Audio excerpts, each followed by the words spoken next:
Colonel Jack Davidson stared at the photo on his desk. 8 men in desert camouflage, arms around each other's shoulders, faces creased with the peculiar mix of exhaustion and exhilaration that follows survival. 3 of those men were now dead. The hills of Korengal Valley rose behind them in the picture jagged, unforgiving terrain that had earned the nickname Valley of Death among American troops. Afghanistan 2010, the worst day of Jack's life. He ran his thumb over the faces of Martinez, Reeves, and Thompson. Good men, the best men, all lost in a single perfectly orchestrated ambush. All because intelligence had failed them. All because Jack had failed them. The phone on his desk rang, pulling him back to the present. 8 years had passed since that day. 8 years of nightmares, of questions, of hunting for answers that never came. "Davidson," he answered, voice gruff from too many cigarettes and not enough sleep. "Colonel, this is General Monroe. How quickly can you get to Fort Bragg?" Jack straightened in his chair. He hadn't heard from Monroe in years, not since his retirement. "I'm retired, General. Have been for almost a decade now. Not for this mission, you're not. We found him, Jack. We found al-Zahawi." The name hit Jack like a physical blow. Kazim al-Zahawi, the shadow that had orchestrated the Korengal ambush. The man responsible for the deaths in that photograph. The target that had escaped justice for 8 long years. "When do I leave?" "There's a car waiting outside your house right now." Jack didn't bother to ask how they knew where he lived or how they'd gotten there so fast. Some questions didn't need answers, not when al-Zahawi was finally within reach. "One more thing, Jack," Monroe added. "This stays black. No one knows about this. Not the Joint Chiefs, not the Secretary of Defense. This mission doesn't exist." "Understood." Jack hung up the phone and pulled open his bottom desk drawer. The old Colt 1911 sat where he'd left it, cleaned and oiled, despite years of disuse. Next to it lay a small red feather, the only evidence that someone else had been there in Korengal that day. Someone who had saved the survivors when everything went to hell. Someone Jack had spent 8 years trying to find. Commander Mike Reynolds moved through the forward operating base with practiced efficiency, eyes scanning mind cataloging. At 38, he was the youngest commander in his SEAL team's history, a distinction earned through 15 deployments across 3 continents. Afghanistan, Iraq, Syria, and half a dozen other places that didn't officially exist on any mission reports. The early morning air carried the metallic scent of weapons oil mingled with desert dust. Most of the base still slept, but Mike preferred these quiet hours. They gave him space to think, to prepare, to assess, without the pressure of formal duties. His team had arrived just 3 days ago, tasked with hunting down Kazim al-Zahawi, the mastermind behind the bombing of a U.S. base that had killed 12 American soldiers 2 months earlier. Intelligence had tracked al-Zahawi to the mountains east of their position. This would be Mike's team's chance to eliminate a high-value target and prevent future attacks. As Mike rounded the corner of the armory building, he stopped dead in his tracks. Someone was already at work, completely absorbed in field stirruping a Barrett M82A1 50 caliber sniper rifle. The massive weapon was spread across a maintenance table in perfectly organized components, each piece laid out with surgical precision. What caught his attention wasn't just the methodical approach. It was the person doing the work. Staff Sergeant Sarah Hawkins looked nothing like the Hollywood version of a military sniper. She was barely 5'4" tall, with calloused hands that moved across the weapon's components like a pianist playing a familiar concerto. Her dark hair was pulled back in a regulation bun, and her desert camouflage uniform showed the wear patterns of someone who spent more time in the field than behind a desk. There was something almost meditative about the way she worked. Each movement deliberate and economical. No wasted motion, no hesitation. The kind of precision that came from thousands of hours of practice. Sarah sensed his presence and looked up from her work. Her eyes were a striking green against her tanned face, and they held the kind of steady gaze that came from spending hours looking through rifle scopes. She didn't seem startled or embarrassed to be caught working before dawn. Instead, she simply nodded once and returned to her task. "Mind if I watch?" Mike asked, stepping closer to the table. "Free country, sir," Sarah replied without looking up again. Her voice carried a slight Texas accent, and there was no deference in her tone, just the matter-of-fact response of someone confident in their abilities. Mike observed as she began reassembling the Barrett. The 50 caliber rifle was a beast of a weapon, weighing nearly 30 pounds when fully loaded, and capable of punching through engine blocks at over a mile away. In the right hands, it could change the outcome of an entire battle. Sarah handled it like it was an extension of her own body, each component sliding into place with barely audible clicks. How long have you been working with the Barrett? He asked. 4 years, Sarah said, installing the bolt carrier group with practiced ease.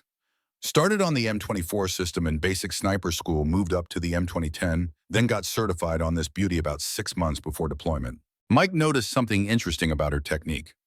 Most snipers he'd worked with treated their rifles with an almost religious reverence, handling each piece like it was made of crystal. Sarah showed the same level of care, but there was also a functional familiarity that suggested countless hours of real-world use rather than just training exercises. See much action with it, he pressed. Sarah paused for just a moment, her hands stilling on the rifle's receiver. Some, she said quietly, enough to know what it can do when it needs to. There was something in her tone that made Mike pay closer attention. He'd heard that same understated response from his best operators, the ones who had seen real combat but didn't feel the need to advertise it. The talkers were usually the ones with the least to talk about. As Sarah continued working, Mike found himself studying not just her technique, but her entire approach to the weapon. She moved with the kind of muscle memory that came from repetitive stress situations, her fingers finding each component without conscious thought. When she checked the rifle's optic mounts, she did it with the thoroughness of someone who understood that a loose scope could mean the difference between mission success and catastrophic failure. The Barrett was nearly reassembled when another soldier approached the maintenance area. Staff Sergeant Carter was one of the base's regular infantry troops, a man from Ohio who carried himself with the swagger that experienced soldiers often develop to mask fatigue. "Morning, Hawkins," Carter said with a grin that didn't quite reach his eyes. "Still playing with that big gun of yours?" Sarah didn't respond immediately, focusing instead on installing the rifle's muzzle brake. Mike noticed her jaw tighten slightly, but her hands remained steady. "Got to keep it clean," she said evenly. "Never know when you might need to reach out and touch someone." Carter laughed, but there was an edge to it. "Yeah, well, maybe next time leave the long-range work to the boys. We've got actual experience with this stuff." The maintenance area went quiet. Mike felt his own muscles tense, recognizing the kind of casual dismissal that could destroy unit cohesion. He was about to intervene when Sarah finally looked up from her work. "Experience," she repeated slowly as if tasting the word. "That's an interesting perspective, Carter." Something in her tone made the soldier take a half-step backward. Sarah returned to her rifle, but Mike caught the slight smile that played at the corner of her mouth. It was the expression of someone who knew something that others didn't, and it made him more curious than ever about Staff Sergeant Sarah Hawkins and her experience with the Barrett 50 caliber rifle. After Carter left, Mike lingered for a moment longer. "Sergeant Hawkins," he said, "my team is running drills today. I'd be interested in seeing what you can do with that rifle once you've got it put back together." Sarah glanced up, studying his face as if looking for mockery or challenge. Finding neither, she nodded. "Yes, sir, if my CO approves it. I'll talk to him," Mike said, then turned to leave. As he walked away, he couldn't shake the feeling that there was much more to Sarah Hawkins than her personnel file suggested. That evening, Mike found himself in a secure briefing room with Colonel Jack Davidson, who had arrived at the base earlier that day.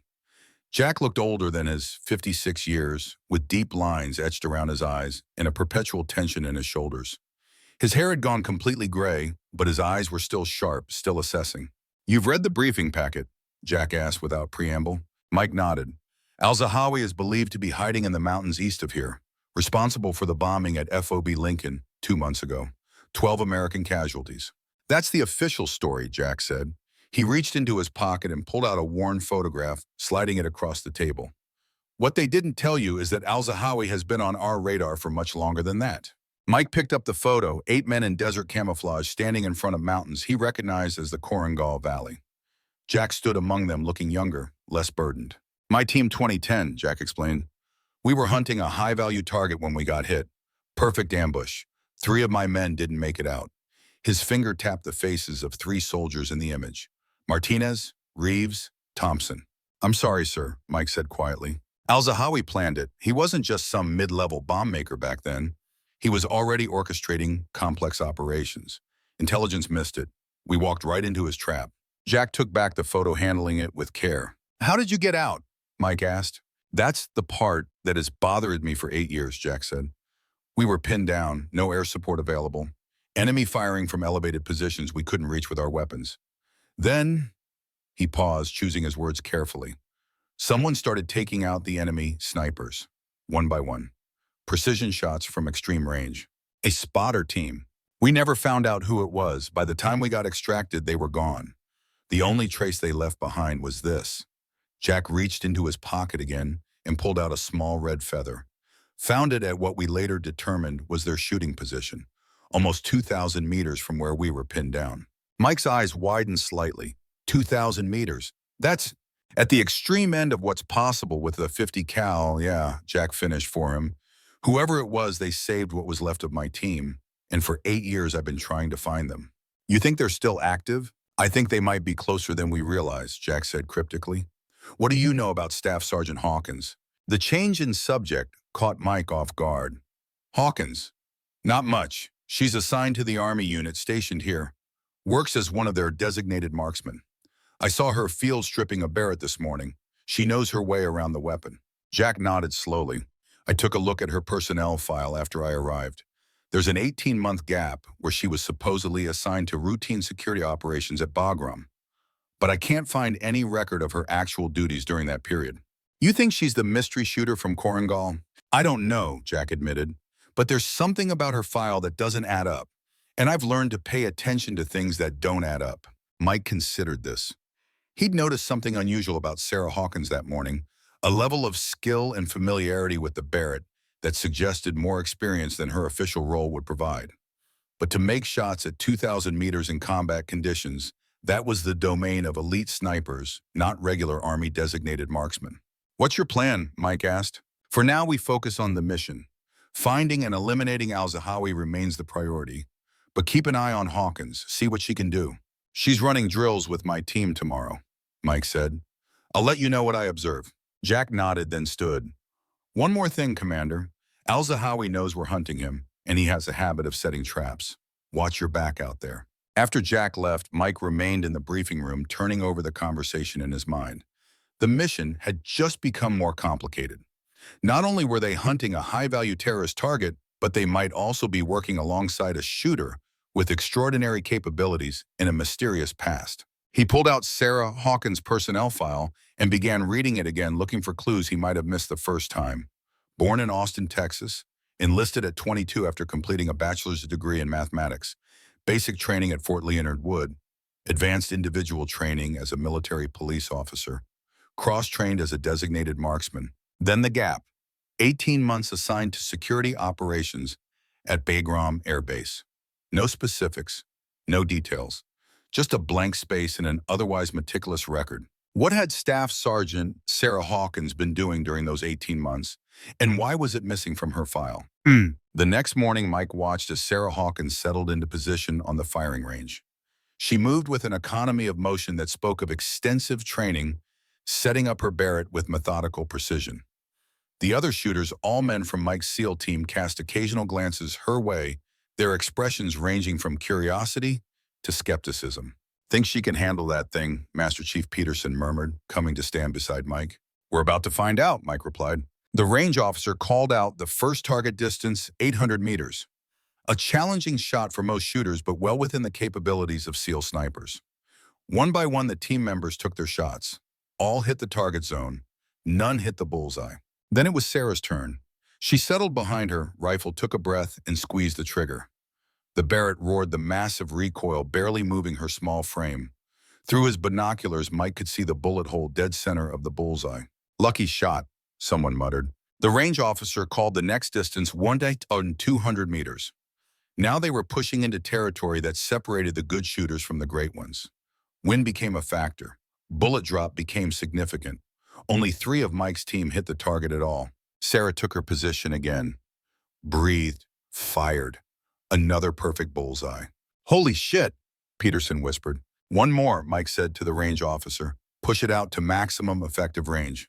The targets were reset at 1,800 meters a distance, at which even the Barrett's massive 50 caliber round began to lose predictability. None of Mike's team hit the target this time. Sarah approached her position. This time she spent longer assessing conditions. Mike watched as she checked the wind flags, made small adjustments to her scope, and shifted her position slightly. When she fired, there was a long moment while everyone tracked the bullet's flight. The shot hit 2 inches from center at 1,800 meters. The range went silent. Mike exchanged a look with Peterson, whose expression had transformed from skepticism to astonishment. This wasn't just skill, this was something else entirely. Staff Sergeant, Mike called as Sarah began breaking down her position. A word. She approached her face expressionless. Sir, where did you learn to shoot like that? Army Sniper School, sir, same as anyone else. Mike studied her face. She was lying. Army Sniper School was good, but it didn't produce shooters who could put rounds 2 inches from center at nearly a mile away. That kind of skill came from somewhere else.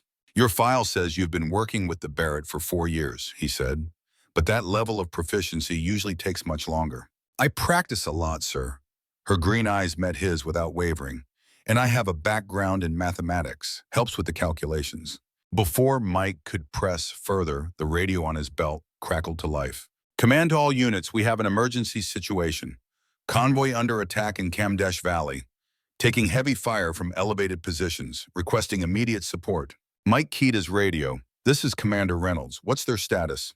Pinned down in a kill zone, 2 wounded. Enemy has multiple firing positions on the ridgeline approximately 800 to 1,200 meters northeast of their position. Mike looked at Sarah, who was already collecting her equipment. Staff Sergeant, how quickly can you be ready to provide overwatch? I'm already packed, sir. Just need transportation to a suitable firing position. Mike turned to Peterson. Get the helicopter prepped. We're wheels up in 5. As they rushed toward the landing pad, Mike radioed Colonel Davidson to inform him of the situation. Jack's response was immediate. I'm coming with you, and Reynolds, if Hawkins is who I think she is, you're about to see something remarkable. Yeah. The helicopter touched down on a rocky outcrop approximately 2 kilometers from the ambush site. From this elevation, they had a clear view of the valley below, where the convoy was pinned down by fire from the surrounding ridges. Small arms fire echoed across the terrain, punctuated by the deeper thuds of RPGs. This is the best position, the pilot shouted over the rotor noise. Any closer and you'll be in their line of fire. Mike turned to Sarah, who was already unloading her equipment. 2 kilometers is pushing the effective range of even the Barrett. Can you make these shots? Sarah assessed the terrain, her eyes scanning the ridgelines where muzzle flashes indicated enemy positions. I can reach them, she said with quiet confidence, but I'll need a spotter. I'll do it, Jack said, stepping forward and pulling a spotting scope from his pack. Mike raised an eyebrow but didn't object. If Jack wanted to play spotter, there must be a reason. The convoy can't hold out much longer, Mike said, checking his watch. Apache support is still 20 minutes out. I'll be set up in 5 minutes, Sarah replied, already moving to a position that offered both cover and a stable shooting platform. Mike watched as she and Jack established their position with the practiced efficiency of a long-standing team, despite having never worked together before. There was something familiar in the way they communicated short, precise statements and acknowledgments. The language of professionals who understood the stakes. Within minutes, Sarah was prone behind her rifle, Jack beside her with the spotting scope. Mike stayed back, monitoring the radio and letting them work. Range to nearest target is 1640 meters, Jack called out, reading from the laser rangefinder. Wind is variable 5 to 8 miles per hour from the west, temperature steady at 84 degrees. Sarah made minute adjustments to her scope. Elevation set, wind hold calculated. I have visual on the primary target. Send it when ready, Jack replied. Sarah's breathing slowed, becoming deep and rhythmic. Mike had seen this before, the shooter entering a state of focused calm where nothing existed except the rifle, the target, and the space between them. The Barrett's report echoed across the valley, followed seconds later by Jack's confirmation. Hit. Target down. Sarah cycled the bolt, ejecting the spent casing and chambering another round in one smooth motion. Moving to target 2. Range 720 meters. Wind shifting slightly now, 6 to 9 miles per hour. Another shot, another hit. Phantom Base, this is Eagle 6, came the voice of the convoy commander over the radio. Whatever you just did up there, keep doing it. We're seeing the enemy pulling back from the eastern positions. For the next 10 minutes, Harris systematically eliminated enemy firing positions. Shot after shot, all at ranges that pushed the limits of what the Barrett was designed to do. Each time her rounds found their targets with uncanny precision. Mike had worked with some of the best snipers in the military. None of them could match what he was witnessing. At these extreme ranges, factors like atmospheric pressure, humidity, wind speed, and the Earth's rotation all affected the bullet's path. To compensate for all of these variables in real time under combat conditions wasn't just skill, it was art. Target 7 is down, Jack reported. That's the last visible firing position. Convoy should be clear to move now. Mike relayed the information to the convoy commander, who began organizing their withdrawal. As Sarah began breaking down her position, Jack caught Mike's eye and nodded toward her, a silent confirmation of what they'd both just witnessed. "Staff Sergeant," Mike said as they loaded the equipment back onto the helicopter. "That was exceptional shooting. I don't think I've ever seen anyone put rounds on target at those ranges with that level of consistency." Sarah secured her rifle case before answering. "Just doing my job, sir." "Your job as a designated marksman doesn't typically involve engaging targets beyond 1,000 meters," Mike pointed out. "Yet you just took out 7 hostiles at ranges between 1,600 and 1,800 meters.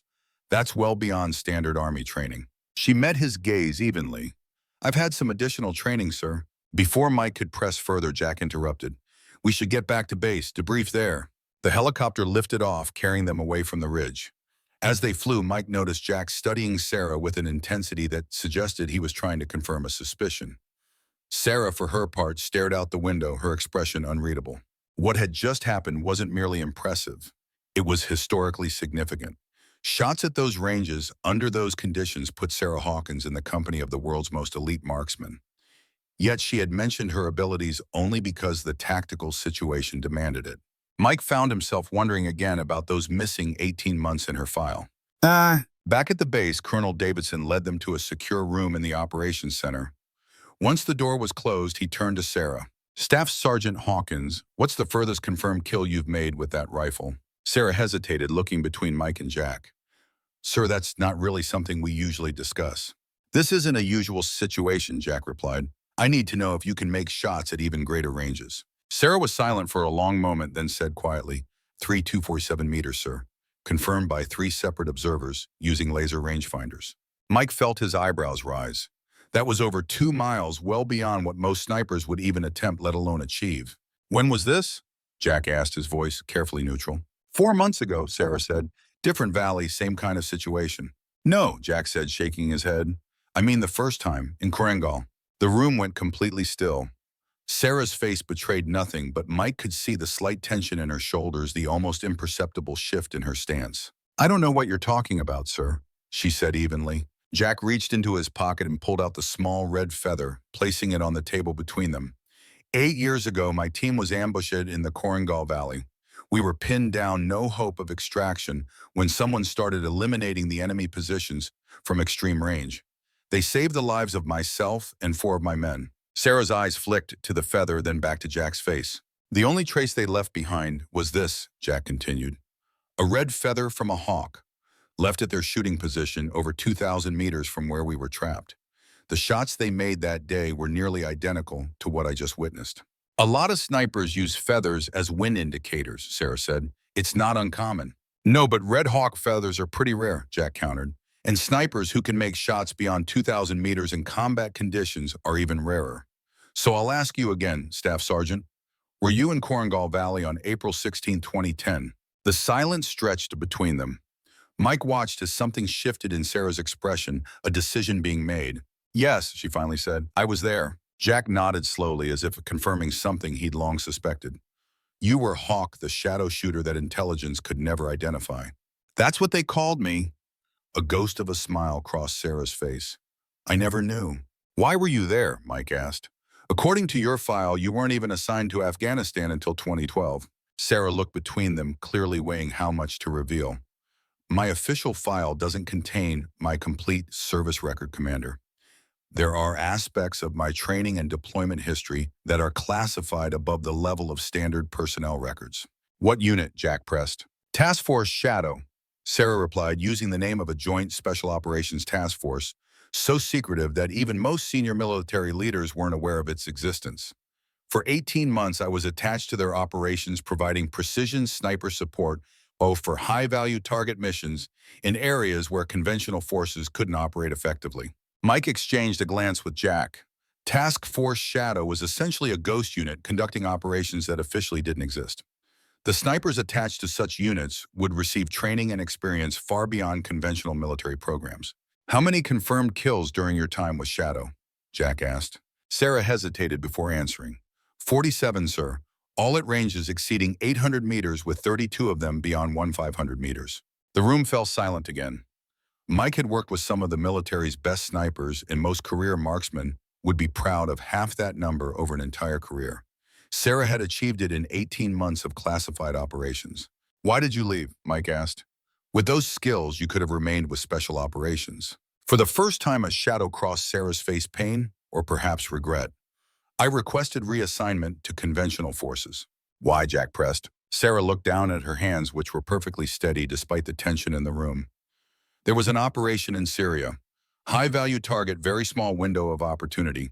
Intelligence provided what they said was confirmed information on the target's location and identity. She paused and Mike could see her gathering herself. I took the shot at 2 to 600 meters. Conditions were perfect. Shot was perfect. Her voice had gone flat professional. But the intelligence was wrong. The target wasn't the terrorist leader we were hunting. It was... She stopped, swallowed. It was a 14-year-old girl, the terrorist's daughter. The weight of that revelation settled over the room. Mike understood immediately a mistake like that would haunt any soldier, but especially a sniper who had to live with the absolute certainty of knowing their bullet had taken a life. After that, I needed some distance from special operations. Sarah continued. I requested transfer to a conventional army unit. Thought it would give me a chance to serve in a more traditional capacity. But you kept your skills sharp, Jack observed. The way you handled that Barrett today showed you haven't lost any of your edge. These skills require constant practice to maintain, Sarah replied. I spend several hours each day training even when we're not actively engaged in operations. That explained why she had been working on her rifle before dawn. Mike realized. She wasn't just maintaining her equipment. She was maintaining the precision and muscle memory that had made her one of the military's most effective snipers. Staff Sergeant Hawkins, Jack said, his voice taking on a formal tone. I have information about the target we're currently hunting, Kazim al-Zahawi. Sarah looked up, her attention focused. The intelligence you received for that operation in Syria, the one that led to the civilian casualty, it came from al-Zahawi. Sarah went completely still. What? He was working as an informant feeding false information to American intelligence. He deliberately set you up to kill an innocent knowing it would create anti-American sentiment in the region. Mike watched as the information registered on Sarah's face. First shock, then a cold anger that transformed her features. You're certain of this? She asked, her voice carefully controlled. Jack nodded. I've spent 8 years tracking every piece of intelligence connected to al-Zahawi. 3 months ago, I found the connection. He provided the false identification that led to your shot. Sarah absorbed this, her hands now clenched into fists. So this mission is personal, Jack confirmed, for both of us. Mike understood now why Jack had been so interested in Sarah. It wasn't just about identifying the mysterious shooter from Korangal. It was about bringing together the two people who had the most reason to want al-Zahawi eliminated. We're planning an operation to take out al-Zahawi, Mike said. Based on intelligence, he'll be meeting with his lieutenants 3 days from now at a compound in the mountains. The only position that offers a clear shot is at extreme range. How extreme? Sarah asked. Just under 4,000 meters, Jack replied. Sarah's eyes widened slightly. That's beyond what any sniper has ever achieved in combat conditions. That's why we need you, Mike said. You're the only shooter I've ever seen who might be capable of making that shot. Sarah was quiet for a long moment, considering. If I do this, it would be my last mission. After this, I'm done with sniper operations for good. Jack nodded. One last shot, to right a wrong. To bring justice, Mike added. Sarah looked between them, then down at the red feather still lying on the table. She reached out and picked it up, rolling it between her fingers. One last shot, she agreed, her voice soft but resolute. For the girl in Syria, for your men in Korangal, and for me. As she slipped the feather into her pocket, Mike saw a determination in her eyes that hadn't been there before. The look of someone who had carried a burden for too long and finally saw a chance to set it down. The three of them spent the next hour reviewing maps and intelligence reports, planning for what would be, if successful, the longest confirmed sniper kill in military history. A shot that would push the boundaries of what was technically possible with current weapon systems. As they worked, Mike found himself studying Sarah Hawkins with new understanding. She wasn't just a skilled shooter. She was a ghost who had chosen to become visible again for one final mission. A hunter seeking not just elimination of a target, but something more elusive: redemption. And Mike couldn't help but wonder if after years of taking lives from the shadows, Sarah would find what she was looking for at the end of this impossible shot. The dawn sky bled from black to deep purple, as Sarah Hawkins climbed the steep mountainside. 50 pounds of gear pressed against her back, but she moved with practiced efficiency, each step deliberate on the loose shale. 2 kilometers behind her, the forward operating base was just waking up. 2 kilometers ahead lay her destination, an observation post that would give her clear sight lines to the valley where the ambushed convoy was now trying to escape. Mike Reynolds followed 10 meters back, watching her navigate the difficult terrain. In 15 years with the SEALs, he'd seen operators of every shape and size, but Sarah's movements betrayed a familiarity with this environment that went beyond standard Army training. She moved like someone who had spent years in these mountains, reading the terrain, finding natural pathways invisible to untrained eyes. "How much further?" he asked during a brief water break. Sarah consulted a topographical map. "About half a click. There's a natural outcropping that should give us the elevation we need. And you're confident you can make these shots?" She met his gaze directly. "Nothing's guaranteed at these ranges, Commander. I can put the rounds where they need to go. Whether that's enough depends on a dozen factors outside my control." Her honesty was refreshing. Mike had worked with plenty of snipers who would have boasted about their capabilities, especially to a SEAL commander.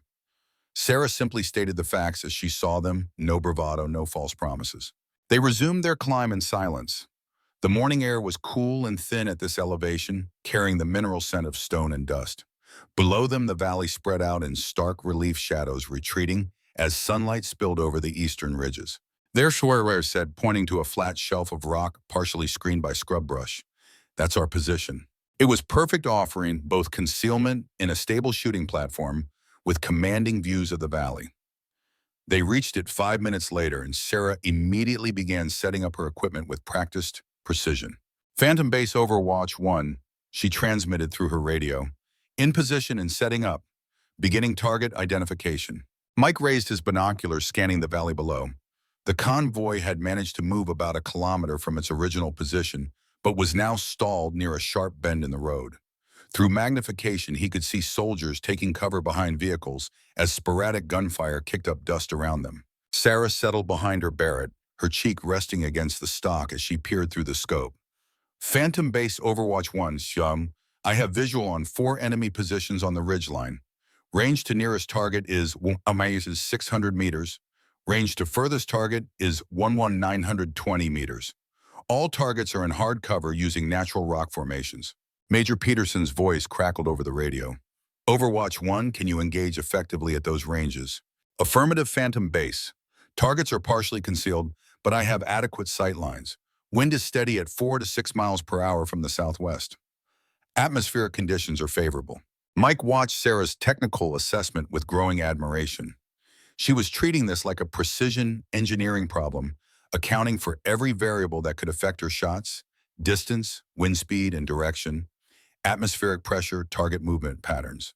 She was processing all of it in real time while lying prone on a mountainside with people's lives hanging in the balance. "Phantom Base Overwatch 1, I'm seeing muzzle flashes from the primary position, engaging now." The radio went silent except for the steady background noise of static. Mike found himself holding his breath as he waited for Sarah's next transmission. At these ranges, even the best snipers needed time to line up their shots and account for the complex ballistics involved. Then came the sound that every infantry soldier knew, the distinctive crack of a 50 caliber rifle echoing across the mountains, followed several seconds later by Sarah's calm voice on the radio. "Phantom Base Overwatch 1, target down, engaging secondary position." The second shot came exactly 47 seconds after the first. Mike had been counting without realizing it, his military training automatically timing the engagement, even as he listened to Sarah's steady breathing over the radio. The crack of the Barrett echoed across the valley again, and this time the response was immediate. "Eagle 6. Eagle 6, came Lieutenant Collins' excited voice from the convoy. "Whatever you just did up there, keep doing it. We're seeing the enemy pulling back from the eastern positions." Sarah's voice cut through the chatter with professional calm. "Phantom Base Overwatch 1, second target neutralized. Observing enemy movement patterns. They're repositioning to dead ground behind the ridge." Mike watched the tactical display on his tablet as the situation began to shift. The enemy fighters who had been confident in their elevated positions just minutes before were now scrambling for cover. The psychological impact of accurate long-range fire was often as important as the physical casualties. Nothing destroyed a fighting position's effectiveness like the knowledge that death could reach them from over a mile away. Overwatch 1 Phantom Base, Major Peterson called over the radio. Can you maintain observation on their fallback positions? Negative on direct fire solutions to their current positions, Sarah responded. But they're moving in a predictable pattern toward the northern ravine. If they continue on this heading, they'll expose themselves at a choke point approximately 1,400 meters from my position. Mike found himself leaning closer to the radio, fascinated by Sarah's tactical awareness. She wasn't just shooting targets. She was reading the entire battlefield, predicting enemy movements, and positioning herself to maintain the initiative. Eagle 6 Phantom Base, Major Peterson transmitted to the convoy. Begin moving toward the extraction point. Overwatch 1 will provide coverage during your movement. The convoy's movement was painfully slow, with wounded soldiers and damaged vehicles. They couldn't simply race out of the kill zone.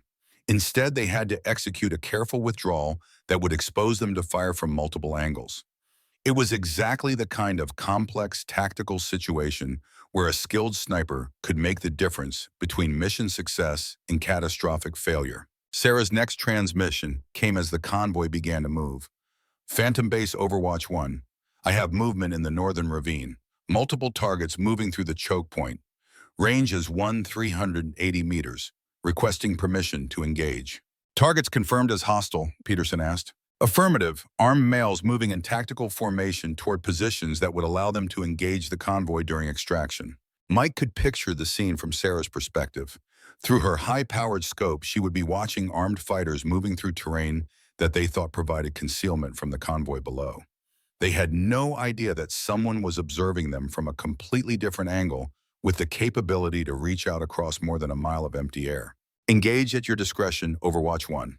The third shot came after a longer pause. Mike realized that Sarah was dealing with moving targets now, which exponentially increased the difficulty of her task. At these ranges, she had to account not just for distance and wind, but also for the time it would take her bullet to travel to the target area and predict where her targets would be when it arrived. Phantom Base Overwatch 1, target down. Enemy formation is scattering. They're breaking contact and moving away from the convoy route. Lieutenant Collins's voice crackled over the radio with obvious relief. Phantom Base Eagle 6. We're clear of the ambush site and moving toward the extraction point. Whatever angel you have watching over us up there, we owe them a case of beer. Mike smiled at the transmission, but his attention remained focused on Sarah's position. She had successfully broken up the ambush and covered the convoy's withdrawal, but the mission wasn't over yet. In his experience, enemy fighters in this region rarely gave up after an initial setback. They would regroup and look for another opportunity to strike. His concerns proved justified when Sarah's voice came over the radio again, this time with an edge of urgency that hadn't been there before. Phantom Base Overwatch 1. I'm observing a secondary enemy force moving up the western approach. Approximately 8 to 10 fighters with heavy weapons. They're positioning to ambush the convoy at the bridge crossing. Mike studied the tactical map on his tablet and cursed under his breath. The bridge was the only way for the convoy to cross a deep ravine on their route back to base. If enemy forces control the high ground overlooking that crossing, the convoy would be trapped in another kill zone, this time with nowhere to run. Range to the western positions, Peterson asked. Initial estimates put them at approximately 600 meters from my current position, Sarah replied. But they're still moving. I need to reposition to get clear sightlines. Overwatch 1, the convoy will reach the bridge crossing in 15 minutes. How long do you need to get into position? There was a pause before Sarah responded, and Mike could almost hear her running calculations in her head. Distance, terrain, time, ammunition remaining, all the factors that would determine whether she could provide effective support. I can reach an alternate position in the 12 minutes, but it will put me at maximum effective range for the Barrett. We're talking about shots at the edge of what's possible with this system. Mike grabbed the radio handset. Overwatch 1, this is Commander Reynolds. What's your assessment of the tactical situation? Sir, the enemy is using classic ambush tactics. They're allowing the convoy to think they've escaped the first ambush, then positioning for a follow-up attack at a predictable choke point. If they establish positions overlooking the bridge, the convoy won't have anywhere to go. Can you stop them? Another pause, longer this time. Sir, I can try, but at those ranges with moving targets and limited time to set up, I can't guarantee clean kills. The best I might be able to do is disrupt their positioning and buy the convoy time to get across. Mike made a decision that went against every instinct he'd developed in 15 years of special operations. He was about to stake the lives of an entire convoy on the abilities of a soldier he'd met just a few days ago, based solely on his observation of her working on her rifle and the shots he'd just witnessed. Overwatch 1, you have authorization to reposition and engage as needed. The convoy's safety is your priority. Understood, Phantom Base, moving to alternate position now. The radio went silent, except for Sarah's controlled breathing as she packed up her equipment and began moving across the mountainous terrain. Mike found himself studying her GPS beacon on his tablet. They're watching as it traced a path across ridges and through valleys that would challenge even experienced mountain climbers. As he watched, Mike realized that he was witnessing something exceptional. Sarah Hawkins wasn't just a competent sniper. She was operating at a level that few marksmen ever achieved. The precision of her shots, the speed of her tactical assessments, and her ability to predict enemy movements suggested experience and skill that went far beyond what her personnel file indicated. The convoy was 8 minutes from the bridge crossing when Sarah's voice came over the radio again. Phantom Base Overwatch 1 in position. I have visual on the enemy force. Range to targets is 820 meters. They've established positions with clear sight lines to the bridge approach. 800 meters. Mike did the math in his head and felt a chill run down his spine. That was well over a mile at the absolute limit of what even the Barrett 50 caliber could accomplish under ideal conditions. With mountain winds, atmospheric pressure changes, and the stress of combat, it was a shot that most snipers would never attempt. Overwatch 1, Mike called over the radio. You're under no obligation to take shots you're not confident in. Sarah's response came without hesitation. Sir, I'm confident in my abilities and my equipment, but you should know at this range I'll be shooting at the absolute edge of the Barrett's effective envelope. There are no guarantees. The convoy was now 5 minutes from the bridge. Mike's hands were gripping the radio handset so tightly his knuckles had turned white. In the Tactical Operations Center, every person was focused on the unfolding situation, but the weight of command meant that ultimately the lives of those convoy soldiers rested on his decisions. He had authorized Sarah to attempt shots at a range that pushed beyond the theoretical limits of her weapon system, based on nothing more than instinct and a few minutes of observation. Phantom Base Overwatch 1. Sarah's voice came through the radio with the same steady calm she'd maintained throughout the engagement. I have the lead elements of the enemy force in my scope. They're setting up a PKM machine gun position that will have perfect coverage of the bridge approach. Range is 827 meters. The convoy was now 3 minutes from the bridge crossing. Through the tactical display, Mike could see Lieutenant Collins and his soldiers moving through the valley below, unaware that another ambush was being prepared for them just ahead. Wind conditions. Mike asked, knowing that at these extreme ranges, even a slight change in wind speed or direction could send a bullet yards off target. Variable winds from the northwest estimated at 8 to 12 mph.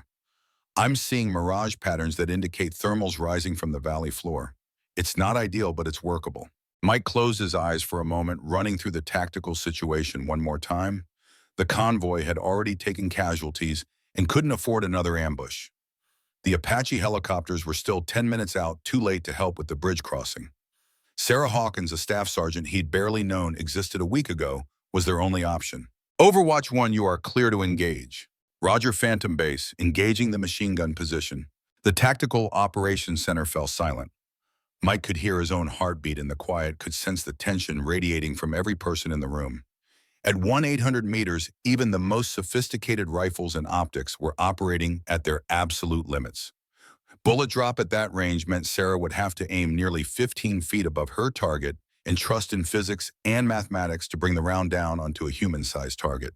The shot, when it came, seemed to echo across the mountains for an impossibly long time. The Barrett's distinctive boom rolled through valleys and bounced off rock faces, announcing to everyone within miles that someone was wielding serious firepower. Phantom Base Overwatch 1, miss. The round impacted approximately 2 meters low and 1 meter left of target, adjusting for range and wind. Mike felt his stomach drop. A miss at this range wasn't unexpected. It was almost inevitable given the conditions, but the convoy was now just 2 minutes from the bridge, and the enemy machine gun crew would be alerted to the presence of a sniper. They would either relocate to better cover or accelerate their own preparations to engage the convoy. Overwatch 1, what's your assessment of enemy reaction? They're staying in position but moving faster to get their weapon system operational. I think they believe the shot came from much closer. They're scanning the wrong areas for threats. That was something, at least. Sarah's extreme range had worked in her favor by confusing the enemy about her location. But she still needed to make a precision shot under conditions that would challenge the world's best marksman. Second shot in 30 seconds, Sarah transmitted. I'm making adjustments based on the first round's impact. Mike found himself doing something he hadn't done since his first combat deployment. He was praying not for himself, but for a soldier he barely knew who was attempting something that existed at the very edge of human capability. The second shot came exactly when Sarah said it would. This time, the silence that followed seemed to stretch on forever before her voice crackled over the radio. Phantom Base Overwatch 1. Target neutralized. Machine gun position is down. The relief in the Tactical Operations Center was palpable, but Sarah wasn't finished. I'm observing secondary targets moving to establish alternate firing positions. They're adapting faster than expected. Range to new positions is approximately 1,900 meters. 1,900 meters. Mike did the math and realized they were now talking about shots at nearly 1.2 miles. Distances that belonged in record books, not combat operations. Even with the most advanced equipment available, hitting human-sized targets at that range required a combination of skill, luck, and perfect conditions that rarely aligned in the real world. Convoy status, Mike asked over the radio. Eagle 6 Phantom Base. We're 1 minute from the bridge crossing. Whatever's happening up there, we need it to continue for just a little longer. Sarah's voice came through the radio with an edge of concentration that hadn't been there before. Phantom Base, I'm tracking 3 separate groups trying to establish overlapping fields of fire on the bridge. If they succeed in getting set up, they'll be able to engage the convoy from multiple angles simultaneously. Can you disrupt all 3 positions? Mike asked. Not simultaneously, but I might be able to create enough chaos to prevent them from coordinating their fire effectively. Mike made another command decision. Do whatever you can, Overwatch 1. The convoy's survival depends on it. What followed was a display of marksmanship that Mike would remember for the rest of his career. Sarah engaged the 3 enemy positions in rapid succession, firing rounds at ranges that pushed far beyond what military doctrine considered practical. Her shooting wasn't just about individual accuracy anymore. She was conducting a one-woman psychological warfare campaign using the Barrett's massive 50 caliber rounds to create panic and confusion among enemy forces who couldn't locate or effectively return fire. First position disrupted, Sarah reported after her 3rd shot, moving to secondary target. 4th shot fired, near miss on secondary position, but they're relocating away from the bridge approach. 5th shot, engaging the 3rd position. They're breaking contact and withdrawing from their firing positions. Lieutenant Collins's voice broke over the radio with obvious relief and excitement. Phantom Base Eagle 6. We're across the bridge and clear of the danger area. I don't know who your guardian angel is up there, but they just saved our lives. Mike grabbed the radio handset. Overwatch 1 convoy is clear. What's your status? Sarah's response came after a longer pause than usual, and for the first time, Mike could hear fatigue in her voice. Phantom Base Overwatch 1. I'm observing continued enemy withdrawal from the area. No immediate threats to the convoy route. I'm ready to begin my own extraction when you give the word. Negative Overwatch 1, hold position for another 15 minutes. The Apaches are inbound and will provide cover for your withdrawal. As Mike waited for Sarah's response, he found himself thinking about what he had just witnessed. In less than 40 minutes, Staff Sergeant Sarah Hawkins had single-handedly broken up 2 separate ambushes, engaged targets at ranges that most snipers would never attempt, and saved the lives of an entire convoy. She had done it with a calmness and professionalism that suggested this level of performance was routine for her. But Mike was beginning to suspect that Sarah Hawkins was anything but routine. The precision of her shooting, her tactical awareness, and her ability to operate effectively under extreme pressure suggested experience and training that went far beyond what a typical Army sniper received. Bah. When Sarah finally returned to base 3 hours later, Mike and Colonel Davidson were waiting for her in the Tactical Operations Center. She looked exhausted but alert, her equipment showing the wear of a long day in difficult terrain.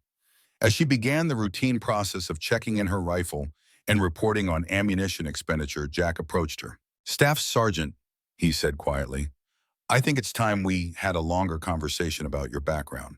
Sarah looked up from her equipment checklist, and for the first time since Mike had met her, he saw something like weariness in her expression. Sir, my personnel file contains all the relevant information about my training and experience. Jack studied her face carefully. Does it? Because what we witnessed today suggests capabilities that go well beyond standard Army sniper training. Sarah set down her equipment and faced him directly. Colonel Davidson, I'm a staff sergeant in the United States Army. I do my job to the best of my abilities. Beyond that, I'm not sure what else you need to know. I need to know if you're the shooter who saved my team in Korengal Valley 8 years ago. Jack said, his voice low but intense. I need to know if you're the one they called Hawk. Sarah's expression didn't change, but Mike noticed her shoulders tense slightly. She glanced around the operations center where several other personnel were working, then back to Jack. This isn't the place for that conversation, sir. Jack nodded. My office, 20 minutes. After Sarah left to clean her equipment, Mike turned to Jack. You think she'll show? She'll show, Jack said with certainty. She's been carrying something for a long time. Maybe she's ready to put it down. 20 minutes later, Sarah knocked on the door of Jack's temporary office. Inside, Jack sat behind a desk covered with maps and intelligence reports. Mike stood by the window looking out at the mountains that surrounded the base. Close the door, Staff Sergeant, Jack said. Sarah did as instructed, then stood at parade rest, her face composed but alert. At ease, Jack said. Have a seat. Sarah sat, her posture still military straight. Jack opened a drawer and pulled out a worn file folder. 8 years ago, my team was ambushed in the Korengal Valley, Jack began. We were pinned down with no hope of extraction. Then someone started taking out the enemy positions from extreme range. Shots that shouldn't have been possible. Shots that saved the lives of myself and 4 of my men. He opened the folder and removed a photograph, sliding it across the desk to Sarah. It showed the rocky terrain of the Korengal Valley with markers indicating distances and positions. After we were extracted, I went back to the location where we determined the shots had come from. Over 2,000 meters from our position, I found shell casings from a .50 caliber Barrett in this. He placed a small red feather next to the photograph.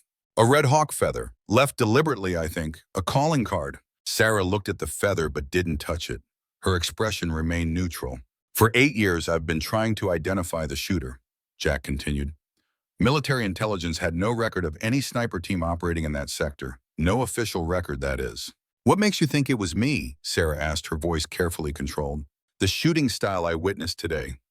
The precision at extreme ranges, the tactical awareness, and the fact that there's an 18-month gap in your service record that coincides with the Korengal incident.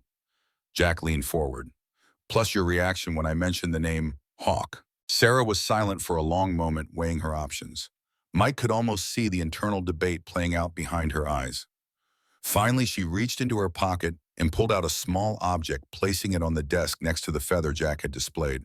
It was another red feather identical to the first. I was there, she said simply. Jack exhaled slowly as if he'd been holding his breath. Why, who were you with? Your file shows you weren't even in Afghanistan at that time. I was attached to Task Force Chimera, Sarah replied. It's a joint special operations unit that doesn't officially exist. We provided overwatch and precision fire support for high-risk operations in denied areas. Mike exchanged a glance with Jack. Task Force Chimera was a ghost unit so classified that even most senior military leaders weren't aware of its existence. The fact that Sarah had been part of it explained her exceptional skills and the gaps in her official record. Why the feather? Jack asked. A ghost of a smile touched Sarah's lips. My call sign was Red Wing. The feather was, I don't know, a way to let you know someone was watching over you, I guess. We weren't supposed to leave any trace, but after what happened, it seemed important that you knew you hadn't been alone out there. 47 confirmed kills, Mike said, remembering what Sarah had told him earlier. All at extended ranges. Sarah nodded. Chimera specialized in high-value target elimination in areas where conventional forces couldn't operate effectively. My role was to provide precision fire from positions that gave me maximum standoff distance. Why did you leave? Jack asked. With your skills, you could have remained with special operations indefinitely. For the first time, Sarah's composed expression faltered. She looked down at her hands, which were resting on her knees. There was an operation in Syria, she said quietly. A high-value target with known connections to terrorist cells throughout the region. Intelligence had tracked him to a compound near the Turkish border. I was positioned on a ridge 600 meters away. She paused, and Mike could see her gathering herself. The intelligence was solid. The target identification was confirmed by 3 separate sources. The shot was clear. I took it. Her voice had gone flat professional. The bullet hit exactly where it was supposed to, but the intelligence was wrong. Wrong how? Jack pressed. The man I shot wasn't the terrorist leader. It was a school teacher who happened to be the same height and build wearing similar clothing. And when he fell, Sarah's voice wavered slightly. A girl ran to him, 14 years old, his daughter. She was screaming, trying to help him. The second target emerged from the building, the actual terrorist. Standard protocol was to eliminate all hostile threats. I had him in my scope. But you didn't take the shot, Mike guessed. Sarah shook her head. I couldn't. Not with the girl there. Not after what I'd just done to her father. So I broke protocol. I let him go. The room was silent as the weight of her confession settled around them. After that, I requested transfer out of Chimera, Sarah continued. I needed some distance from what we were doing. I thought serving in a conventional unit would be a way to still use my skills without, she trailed off. Without the weight of those decisions, Jack finished for her. Sarah nodded. But I kept training, kept my edge, because I knew that someday someone would need those skills again. And I wanted to be ready when they did. Mike understood now why Sarah had been so meticulous in maintaining her abilities despite being assigned to a conventional Army unit. It wasn't just professional pride. It was a form of penance, a way of ensuring that if she ever had to take another life, it would be done with absolute precision and certainty. Sarah, Jack said, using her first name for the first time, I have information about al-Zahawi that you need to hear. She looked up, her attention focused. The intelligence failure in Syria, the misidentification that led to you killing an innocent man, it wasn't a mistake. It was deliberate. Sarah went completely still. What are you saying? Al-Zahawi was working as an informant at the time, feeding information to Western intelligence agencies. He provided the false identification for your target, knowing exactly what would happen. How can you be sure? Sarah asked, her voice barely above a whisper. Jack opened another folder and removed several documents, sliding them across the desk. 3 months ago, I found these in a classified intelligence cache. Communication logs between al-Zahawi and his CIA handler. He specifically requested that Chimera be assigned the operation, and he provided the false identification, knowing it would create an international incident when the truth came out. Sarah looked at the documents, her hands perfectly steady, despite the tension evident in her face. Why, what was his objective? To discredit American precision strike capabilities, Mike said, and to create propaganda showing U.S. forces killing innocent civilians. The incident was all over Al Jazeera the next day. It set back anti-terror operations in the region by months. And the school teacher, the girl, Sarah asked, they were just, what collateral damage? They were chosen specifically because the girl was known to be vocal on social media, Jack explained. Al-Zahawi knew she would tell her story and that it would spread. Her father was chosen because he matched the physical description of the actual target. Sarah absorbed this in silence, her green eyes dark with emotion. When she finally spoke, her voice was cold with controlled anger. And now you're telling me al-Zahawi is here, in Afghanistan? Jack nodded. Intelligence has confirmed he'll be meeting with his lieutenants 3 days from now at a compound in the mountains. We have a narrow window to eliminate him. The only position that offers a clear shot is at extreme range, Mike added. Just under 4,000 meters. Sarah's eyes widened slightly. That's beyond what any sniper has ever achieved in combat conditions. That's why we need you, Jack said. You're the only shooter I've ever seen who might be capable of making that shot. Sarah was quiet for a long moment, considering. If I do this, it would be my last mission. After this, I'm done with long-range operations for good. Jack nodded. One last shot, to right or wrong. To bring justice, Mike added. Not just for you, but for that girl in Syria. For my men in Korangal. For the 12 soldiers killed in the bombing. Sarah looked between them, her expression resolute. One last shot, she agreed, but I need to know everything you have on the target. Location patterns of movement, security details. I won't risk another innocent life. You'll have everything we know, Jack promised. And Sarah, thank you for Korangal, for today, and for this. As Sarah left the office, Mike turned to Jack. Do you think she can make the shot 4,000 meters is pushing the laws of physics even for someone with her skills? Jack watched the door close behind her. 8 years ago, I watched her make shots that shouldn't have been possible. Today, I saw her do it again. If anyone can make that shot, it's her. But even as he spoke, Mike could hear the doubt in Jack's voice. They were asking Sarah to attempt something that existed at the very edge of human capability with a weapon system that was being pushed far beyond its design parameters.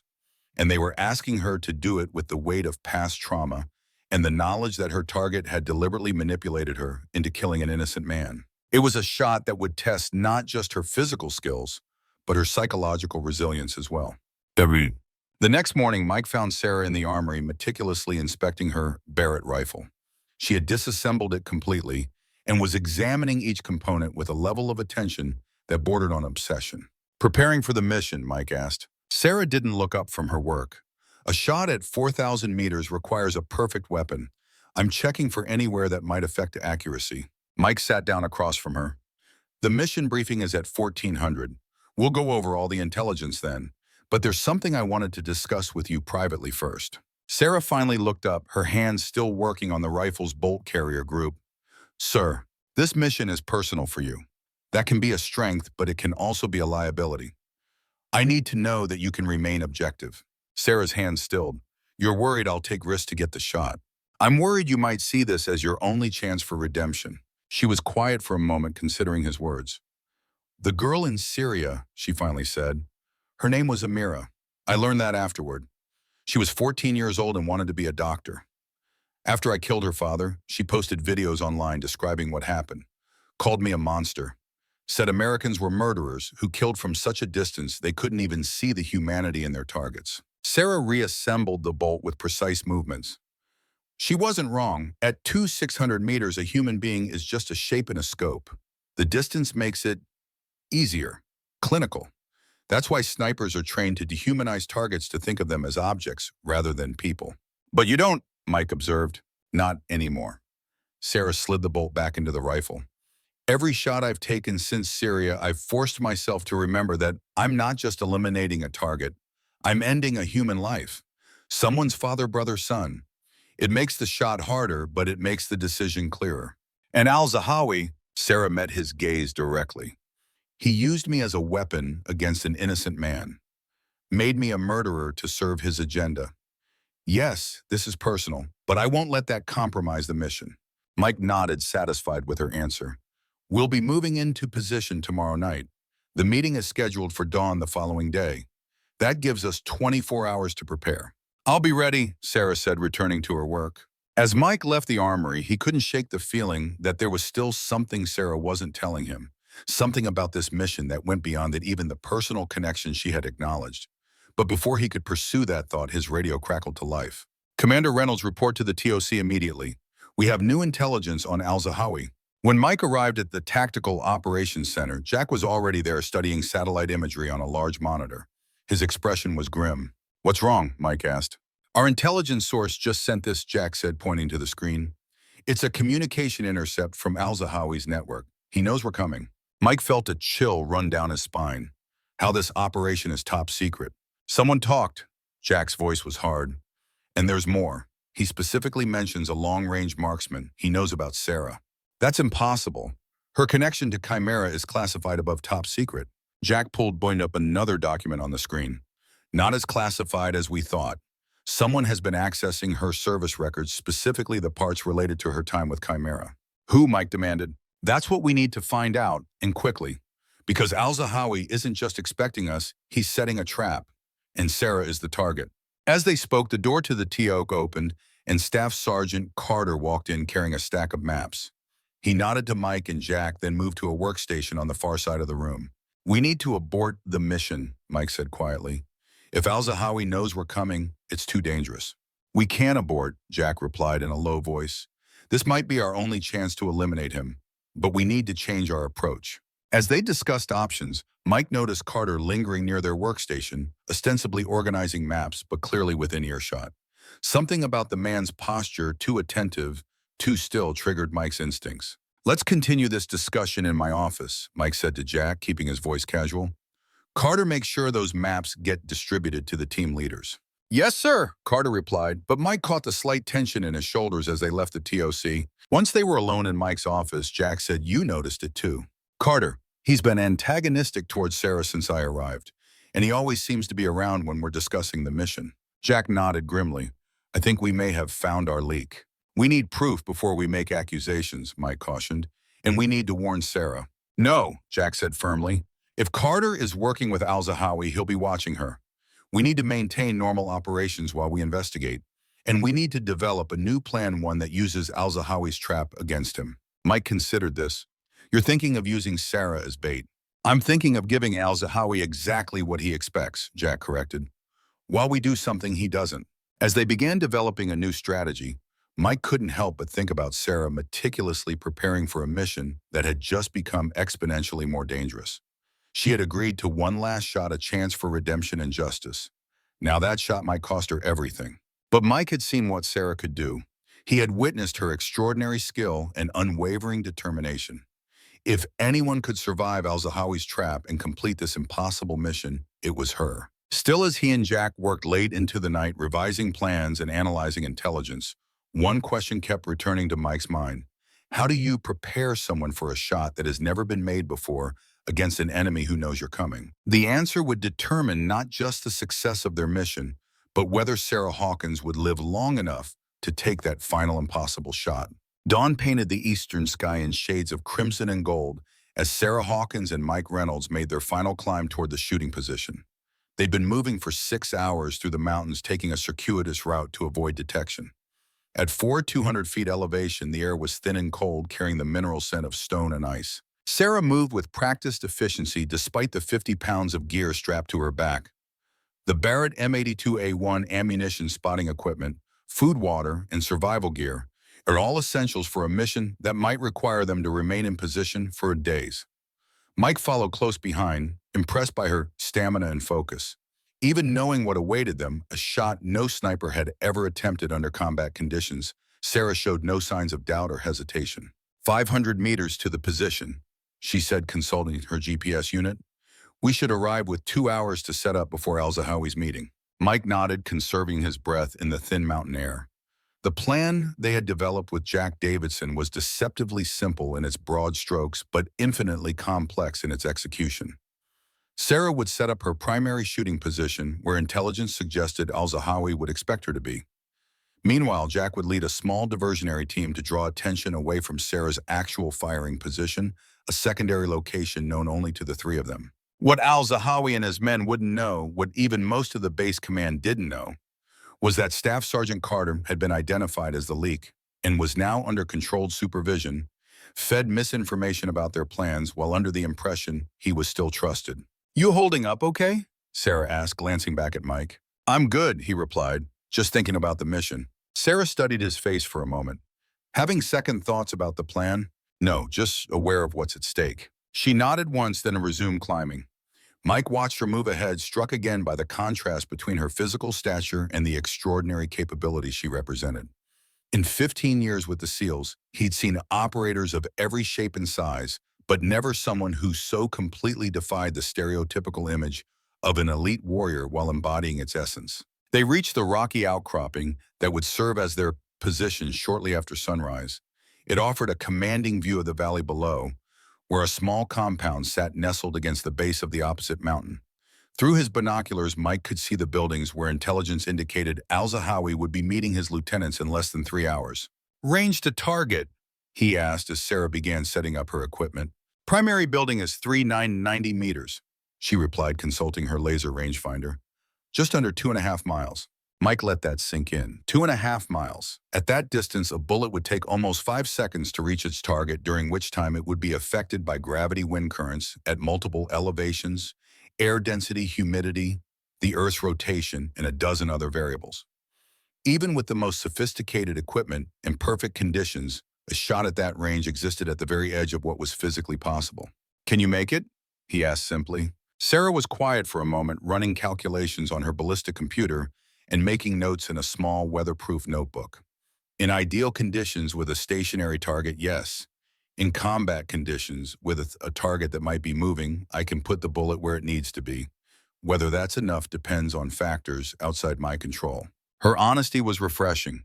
No bravado, no false confidence, just a clear-eyed assessment of the challenge they faced. "What are your biggest concerns?" Mike asked. "Wind," Sarah replied immediately. "At these ranges, even a slight change in wind speed or direction between here and the target can push the bullet several feet off course. I'll need to read the conditions perfectly and time the shot during a stable window." She continued setting up her position, arranging her equipment with methodical precision. The Barrett rifle was mounted on a specially designed bipod that minimized recoil and maintained stability. Next to it, she positioned a high-powered spotting scope on its own tripod. Every piece of gear was secured against the mountain winds, every potential variable accounted for. Mike watched her work, impressed by the level of detail in her preparations. This wasn't just skill, it was dedication elevated to an art form. Mike, Sarah said as she calibrated her scope, if something happens to me, I need you to promise me something. The sudden shift in conversation caught him off guard. Nothing's going to happen to you. Promise me anyway. Her voice was steady, her hands continuing their precise adjustments. If I don't make it back, find Amira Khalid. She's the girl from Syria, the one whose father I killed. Tell her the truth about what happened. She deserves to know it wasn't a mistake, that she was used just like I was. Mike was silent for a moment, weighing the request. I'll find her, he finally said. But you're going to tell her yourself. Sarah glanced at him, a ghost of a smile touching her lips, before she returned to her work. Fair enough. As the morning progressed, they established their hide position, carefully concealing their presence while maintaining clear sight lines to the target area. Sarah conducted final equipment checks, confirmed ballistic calculations, and began the meticulous process of reading the environmental conditions that would affect her shot. Humidity is higher than I'd like, she murmured, consulting a small meter. Barometric pressure is stable, which is good. Wind is... She studied the distant valley through her scope. Variable? 5 to 8 miles per hour from the northwest at our position, but I'm seeing different patterns in the valley. This is going to be complicated. Mike keyed his radio, keeping his voice low. Overwatch actual to Phantom lead. We're in position and setting up. No sign of enemy activity in our sector. Colonel Davidson's voice came back equally quiet. Phantom lead to Overwatch actual. Copy that.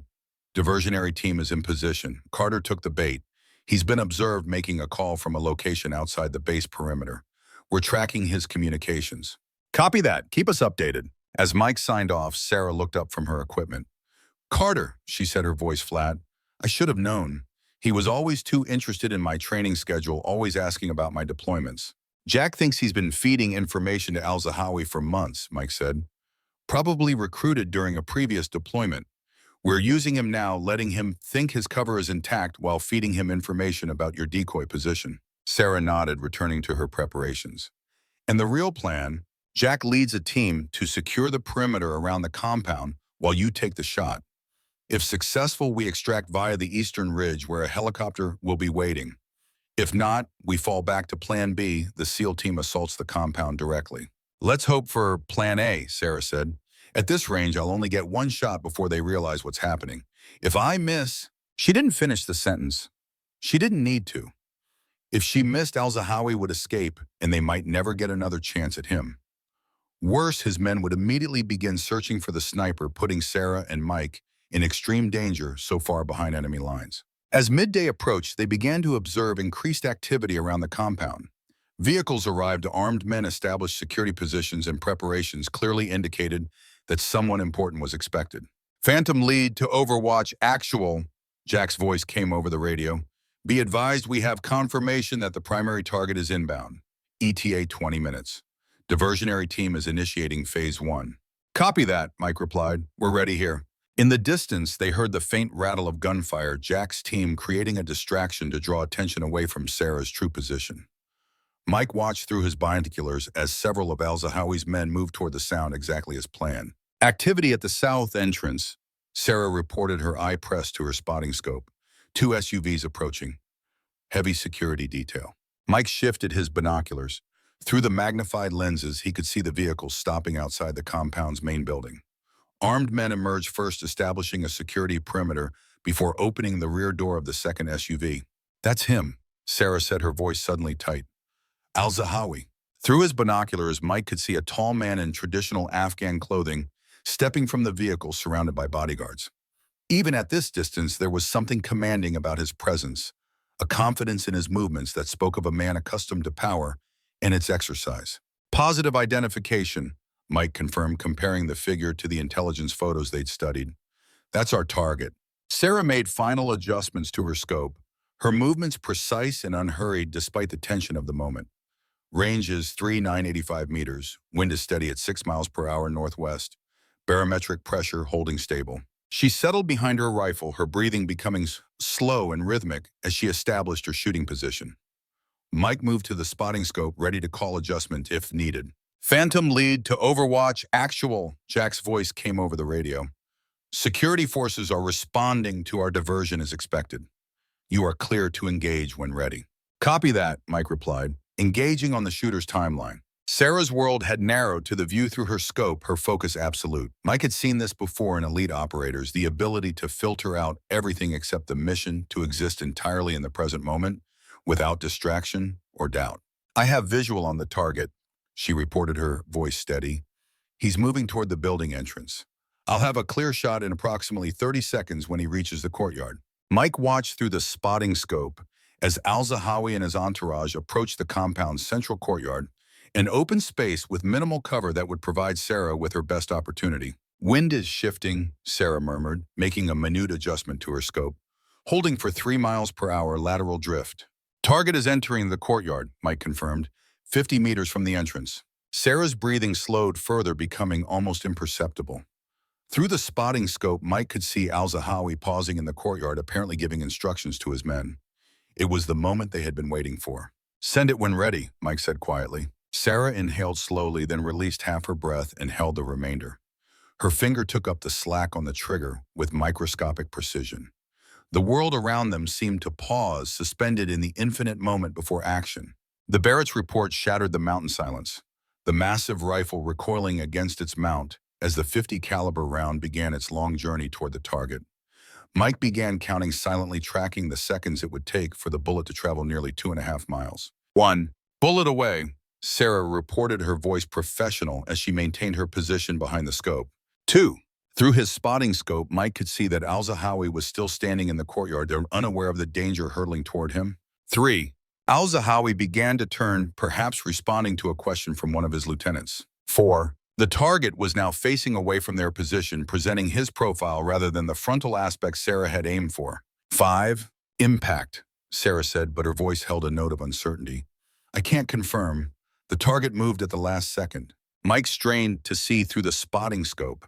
In the compound courtyard, there was sudden movement, men rushing toward a figure on the ground, others scanning the surrounding mountains, weapons raised. I see movement consistent with a hit, Mike reported, but not confirmation of elimination. Sarah was already adjusting her scope, preparing for a follow-up shot if necessary. I need confirmation before... Her words were cut off by the distinctive crack of a bullet passing overhead, followed immediately by the impact of another round against the rocks just feet from their position. Sniper, Mike warned, rolling away from the spotting scope. We've been made. Sarah was already breaking down her rifle movements, efficient despite the danger. How the shot came from almost 4,000 meters. They shouldn't have been able to spot our position that quickly. Another round impacted near them, sending stone fragments flying. Mike pulled out his binoculars for a quick scan of the opposite ridgeline. They're not spotting us from the compound, he realized. They have another team on the southern ridge. This was a trap. Sarah's expression hardened as she secured her rifle in its case. Carter, she said. He must have known about our backup position. Impossible, Mike said. We never briefed him on this location. Then we have another leak. Sarah grabbed her pack. We need to move. Now. They abandoned their positions seconds before a fusillade of gunfire raked the area they had just occupied. Moving in a low crouch, they retreated behind the ridgeline, using the terrain for cover as they began their extraction route. Overwatch actual to Phantom lead, Mike called into his radio as they moved. We are compromised and taking fire. Unable to confirm target elimination. Moving to extraction point Alpha. There was no response except static. Phantom lead, do you copy? Mike tried again. Nothing. They're jamming our communications, Sarah said, leading the way down a narrow game trail that provided some concealment. Standard counter-sniper tactic. Cut off communication, isolate the shooter, then move in for the kill. Mike pulled out his backup radio and switched to the emergency frequency. Overwatch actual to any Phantom elements. Mayday, mayday. We are compromised and under fire, unable to reach primary extraction point. The radio crackled, and through the static they heard Jack's voice. Copy your mayday. We are under fire compound. Cannot reach extraction. Proceed to Point Charlie. Extraction Point Charlie, Mike confirmed, looking at Sarah. That's 6 miles northwest of here. Sarah checked her compass, and directly through the area where those counter-snipers are positioned. Another burst of gunfire struck the rocks above them, showering them with debris. They were being herded, driven away from their planned extraction route and toward terrain that favored their pursuers. "We need to split up," Sarah said decisively. "I'll draw them off while you make for the extraction point." "Not happening," Mike replied. "We stick together." "Mike, they want me, not you. I'm the one who took the shot. Let me give you the chance to get clear." Before he could argue further, the radio crackled again. This time, the voice that came through wasn't Jack's. It was a voice Mike had never heard before, speaking accented but precise English. "Staff Sergeant Sarah Hawkins," the voice said. "Or should I call you Red Wing? This is Kazim Al-Zahawi. I've been looking forward to meeting the famous ghost sniper of Task Force Chimera." Sarah froze her eyes, meeting Mike's.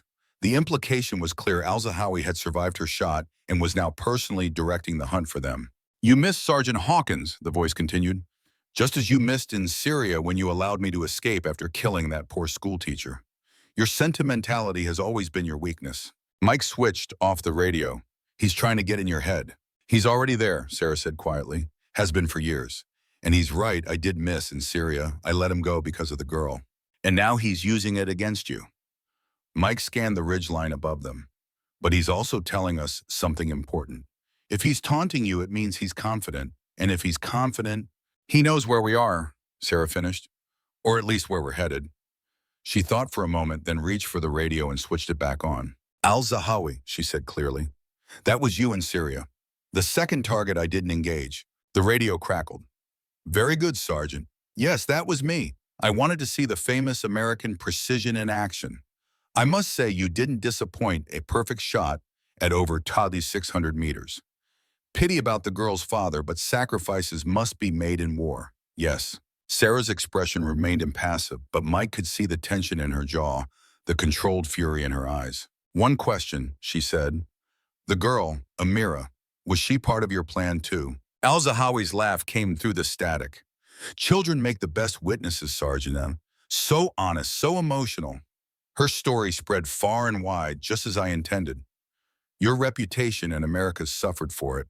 Sarah switched off the radio and turned to Mike. "He's trying to keep us talking so his men can position themselves." "But he also just confirmed he's alive," Mike said, "which means your shot wasn't fatal." "Wounded then," Sarah concluded, "but still operational." She surveyed the terrain around them. "We need to change our approach. They'll be expecting us to run to make for the extraction point. What's your plan?" Sarah's green eyes were cold with determination. "I came here to eliminate a target. That mission isn't complete." Mike stared at her. "You want to double back? Go after Al-Zahawi directly. It's the last thing they'll expect." Sarah checked her sidearm, then began removing equipment from her pack, lightening her load to only the essentials. "Besides, it sounds like he's wounded. That makes him vulnerable." "It's too dangerous," Mike argued. "His entire force is between us and the compound." "Not his entire force," Sarah countered. "He's split them up, some pursuing us, others protecting him. And he's arrogant. He thinks he's won already." Mike considered their options. The planned extraction point was likely compromised. Their communications were being monitored. And Al-Zahawi's forces were actively hunting them through terrain they knew intimately. The tactical situation was deteriorating by the minute. "Okay," he finally said. "But we do this together and we need a diversion." Sarah smiled grimly. "I think I can arrange that." They spent the next 20 minutes preparing, using the sparse contents of their packs to create a distraction that might buy them the time they needed. Sarah assembled a crude timer using her watch and some paracord, connecting it to a small packet of C4 explosive that Mike carried as part of his standard kit. "This should draw their attention," she said, securing the device behind a rock outcropping along the route they would have taken to the extraction point. "When it detonates, they'll think we're still moving away from the compound. Meanwhile, we circle back through this ravine," Mike said, tracing the route on their map. "It's a harder climb, but it should keep us below their line of sight." Sarah nodded. "If Al-Zahawi is wounded, he will have a security detail with him, probably in the main building of the compound." "We'll need to be quick and quiet," Mike said. "Get and confirm elimination. Get out before they realize what's happening." They cached most of their non-essential equipment, keeping only weapons, ammunition, and basic survival gear. Sarah reluctantly left her Barrett rifle, hidden under a rock overhang. The massive weapon was too unwieldy for the close-quarters operation they were planning. "Ready?" Mike asked as they prepared to move out. Sarah checked her pistol one last time, then nodded. One last mission. They moved quickly along the ravine, using the natural contours of the land to mask their approach. Behind them, the timer on their improvised explosive device counted down the minutes.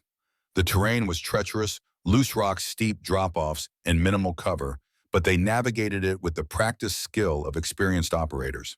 When the explosion echoed across the mountains 15 minutes later, they were already halfway to the compound. Through his binoculars, Mike could see al-Zahawi's men reacting to the diversion, several vehicles racing toward the source of the blast. "It's working," he said. "They're taking the bait." Sarah didn't respond, her focus absolute, as she led the way down the steep hillside. The compound was now less than a mile away, its buildings clearly visible in the afternoon sun. Security appeared to have been reduced, with most forces redirected toward the explosion and the search for the American sniper team. They reached the valley floor 30 minutes later, using a dry creek bed for cover as they approached the compound from its western side, the direction opposite from both their original shooting position and the diversionary explosion. "Security is minimal," Mike observed as they conducted final reconnaissance from the cover of a small grove of trees. "Two men at the main entrance, probably another 2 or 3 inside with al-Zahawi." "He'll be in the central building," Sarah said. "That's where he was headed when I took the shot." Mike nodded. "I'll take the guards at the entrance. You find al-Zahawi." They moved forward under the cover of approaching dusk, using the lengthening shadows to mask their advance. The compound wall was only 8 feet high, an easy climb for operators with their training.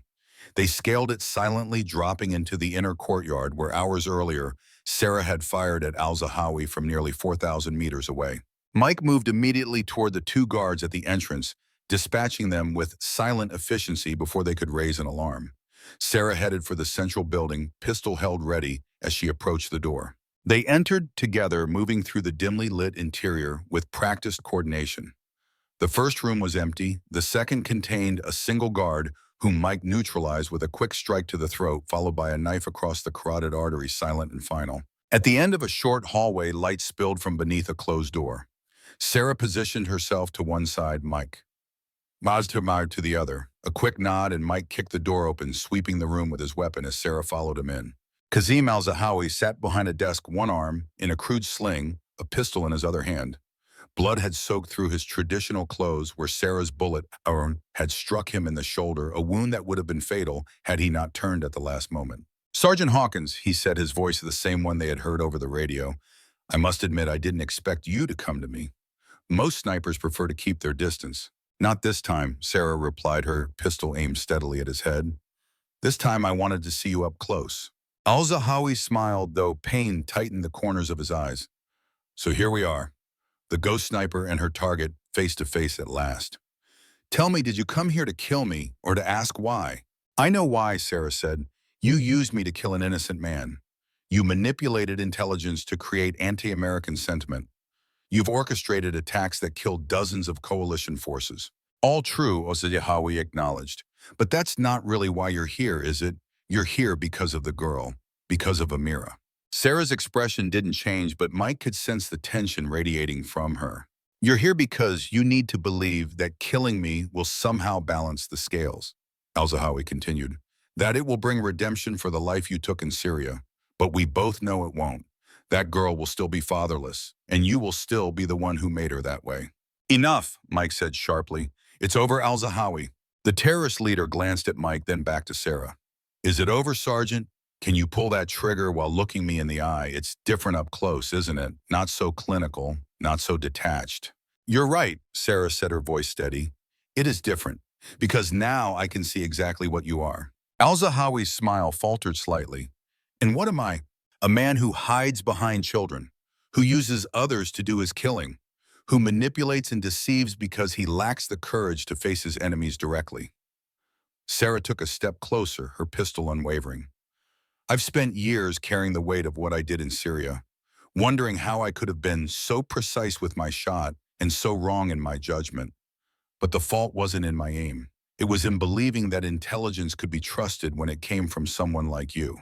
Al-Zahawi's expression hardened. "Fine words from a woman who kills from mountains miles away. At least I look my enemies in the face." "Like you're looking at me now," Sarah asked quietly. "I'm not going to kill you, al-Zahawi." Mike glanced at her, surprised. "Not because you don't deserve it," Sarah continued, "but because death would be too quick, too clean. Instead, you're going to face justice. You're going to stand trial for every life you've taken, every attack you have orchestrated. And Amira, that girl from Syria, she's going to know the truth about what happened to her father. Al-Zahawi's smile returned cold and confident. You think your American justice means anything here? My men will be returning soon. They'll find you and they'll kill you, and I will continue my work. Your men aren't coming back, Mike said. That explosion wasn't just a diversion. Colonel Davidson and his team were waiting for them. By now, they have either been captured or killed. For the first time, uncertainty flickered across Al-Zahawi's face. His hand tensed on the pistol it held. Don't, Sarah warned. You won't be fast enough. Al-Zahawi looked between them, calculating his odds. Then, with sudden decision, he raised his pistol toward Sarah. Two shots rang out simultaneously. Al-Zahawi jerked backward, blood blossoming from wounds in his chest and throat.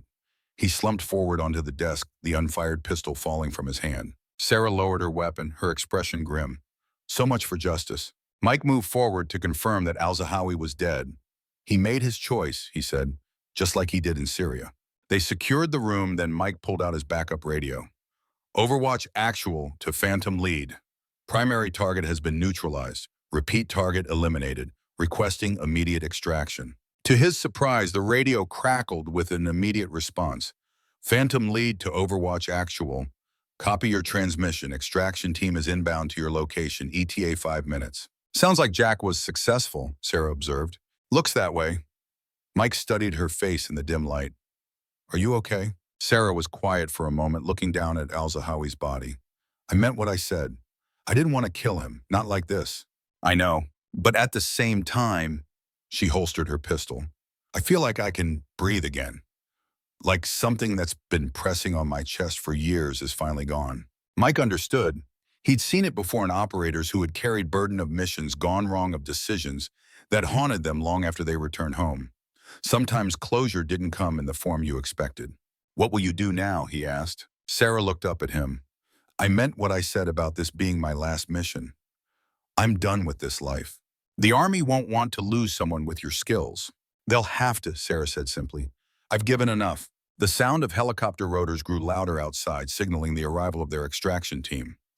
As they moved toward the door, Sarah paused for a moment, looking back at Al-Zahawi's body. I still need to find her, she said. Amira, I need to tell her what really happened. We'll find her, Mike promised. Together. Now. 2 years later, Mike Reynolds stood at the edge of a training field at Fort Bragg, watching as a class of sniper students received instruction from their teacher. The day was clear and cool, perfect conditions for the long-range shooting exercise that was underway. The instructor moved among the students with quiet authority, offering corrections. Here, encouragement there. Her dark hair was longer now, pulled back in a practical ponytail, and she wore standard Army fatigues without rank or insignia. But Mike would have recognized Sarah Hawkins anywhere. She spotted him as the students finished their exercise, and a smile touched her lips as she approached. Commander Reynolds, she greeted him. Or should I say Captain now? Mike is fine, he replied, returning her smile. It's good to see you, Sarah. You too. What brings you to Fort Bragg? Passing through on my way to D.C. Thought I'd stop by and see how the legendary instructor is doing. Sarah shook her head, though her smile remained. Hardly legendary, just trying to pass on what I've learned. They walked together toward the base buildings, leaving the students to pack up their equipment under the supervision of an assistant instructor. How many classes have you taught now? Mike asked.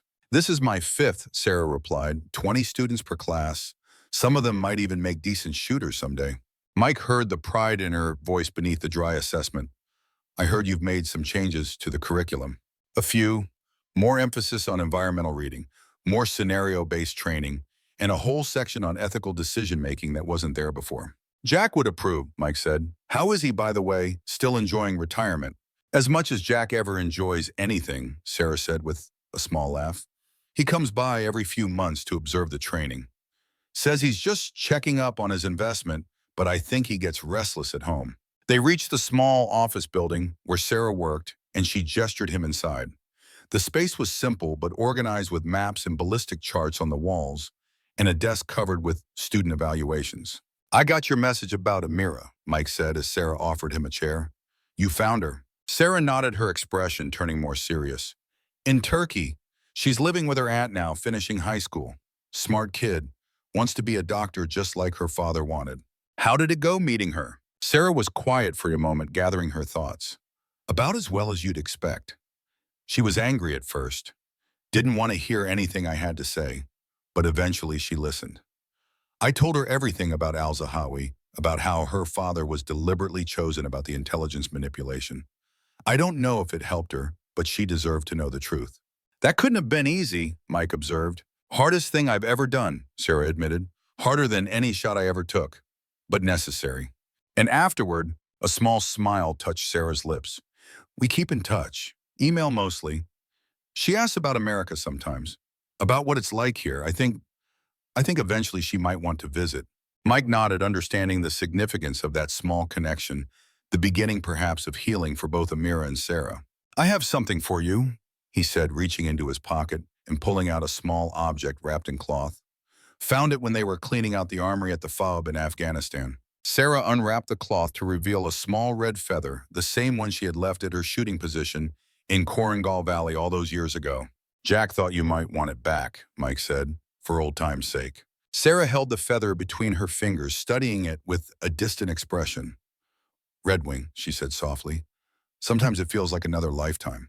In many ways it was. She carefully rewrapped the feather and placed it in her desk drawer. Thank you for bringing this and for coming to see me. I wanted to see how you were doing, Mike said, after everything that happened. Sarah considered the question. I'm better, she finally said. Not fixed, not whole, but better. Teaching helps. Passing on what I know to the next generation of snipers, making sure they understand that it's not just about the shot, but about the judgment behind it. You were the best you know, Mike said. The shot you took at al-Zahawi from the ridge 985 meters. It would have been a kill shot if he hadn't moved at the last second. No one has ever made a shot like that in combat conditions. And no one knows about it except you, me, and Jack, Sarah pointed out. That's how it should stay. The Army wanted to give you a commendation. Jack fought them on it. Good, Sarah said firmly. Some things aren't meant for records or recognition. They're just meant to be done because they're necessary. Mike nodded, understanding. Sarah had never sought acknowledgement for her extraordinary skills. Even now, teaching a new generation of snipers, she kept her own accomplishments private, focusing instead on what her students needed to learn. Will you ever go back, he asked. To combat operations, I mean. Sarah shook her head. No, that part of my life is over. I've found something else now, something that feels more like building than destroying. Outside the window, they could see her students gathering their equipment. Young men and women preparing for roles that would test their skills and their character in equal measure. Sarah watched them with a mixture of pride and responsibility in her expression. They have no idea, do they? Mike asked. Who they're learning from. They know what they need to know, Sarah replied. That I've been where they're going, that I understand what they'll face. The rest, she shrugged, the rest is just details.